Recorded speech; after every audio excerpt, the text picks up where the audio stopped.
सांगली कोल्हापूर जिल्ह्याला जोडणारा मांगले सावर्डे बंधाऱ्यालगतच्या पुराच्या पाण्याने रस्ता वाहून गेलाय।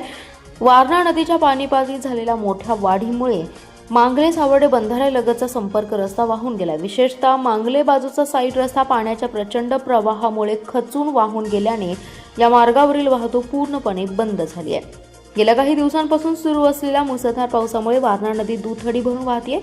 नदीच्या वेगवान प्रवाहाने बंधाऱ्यालगतच्या रस्त्याला मोठा फटका बसला असून रस्त्याचा काही भाग पूर्णपणे वाहून गेलाय। त्यामुळे मांगले आणि सावर्डे परिसरातील नागरिकांना मोठा मनस्ताप सहन करावा लागतोय।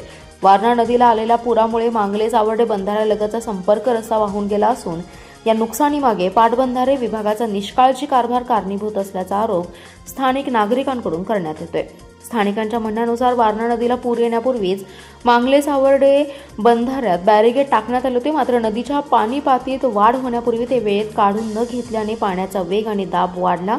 परिणामी मांगले बाजूचा साईड रस्ता खचून वाहून गेला आणि या मार्गावरील वाहतूक पूर्णपणे बंद झाली। गेल्या काही दिवसांपासून सुरू असलेल्या मुसळधार पावसामुळे वारणा नदी दुथडी भरून वाहते। या पार्श्वभूमीवर योग्य वेळी आवश्यक उपाययोजना केल्या असत्या तर रस्त्याचं झालेलं नुकसान टाळता आलं असतं, असा दावा ग्रामस्थांनी केलाय। दरम्यान या घटनेची सखोल चौकशी करून जबाबदार अधिकाऱ्यांवर कारवाई करावी, तसेच वाहून गेलेल्या रस्त्याची तातडीने दुरुस्ती करावी अशी मागणी नागरिकांकडून